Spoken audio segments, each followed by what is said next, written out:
50,000 ಸಾಲ ಮರಳಿ ವಾಪಸ್ ಕೊಡದಿದ್ದಕ್ಕೆ 17 ವರ್ಷದ ಅಪ್ರಾಪ್ತಿಯನ್ನ ಮದುವೆಯಾದ ಘಟನೆ ನಡೆದಿದ್ದು, ಯುವಕ ಸೇರಿದಂತೆ ತಾಯಿಯನ್ನ ಪೊಲೀಸರು ಬಂಧಿಸಿದ್ದಾರೆ. ಆರೋಪಿ ವಿಶಾಲ್ ಢವಳಿ ಮತ್ತು ತಾಯಿ ರೇಖಾ ಢವಳಿಯನ್ನ ಅರೆಸ್ಟ್ ಮಾಡಿದ್ದಾರೆ. ಅಪ್ರಾಪ್ತೆ ತಾಯಿ ಮಗಳಿಗೆ ಆಸ್ಪತ್ರೆಯಲ್ಲಿ ಚಿಕಿತ್ಸೆ ಕೊಡಿಸೋಕೆ ಬೆಳಗಾವಿಯ ವಡಗಾವಿ ನಿವಾಸಿ ರೇಖಾ ಢವಳಿ ಹತ್ತಿರ 50,000 ರೂಪಾಯಿ ಸಾಲ ಪಡೆದಿದ್ಲು.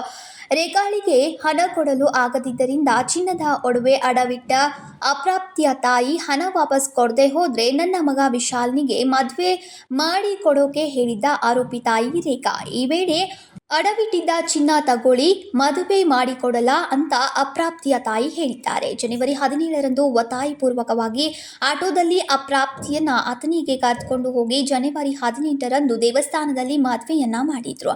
ಅದೇ ದಿನ ರಾತ್ರಿ ಬೆಳಗಾವಿಗೆ ಬಂದು ಬಲವಂತವಾಗಿ ದೈಹಿಕ ಸಂಪರ್ಕ ಹೊಂದಿದ್ದ ಆರೋಪಿ ಅನಂತರ ಟಿಳಕವಾಡಿ ಪೊಲೀಸ್ ಠಾಣೆಗೆ ಬಂದು ದೂರು ನೀಡಿದ ಅಪ್ರಾಪ್ತೆ ದೂರು ಆಧರಿಸಿ ಆರೋಪಿಗಳನ್ನ ಅರೆಸ್ಟ್ ಮಾಡಿದ್ದಾರೆ.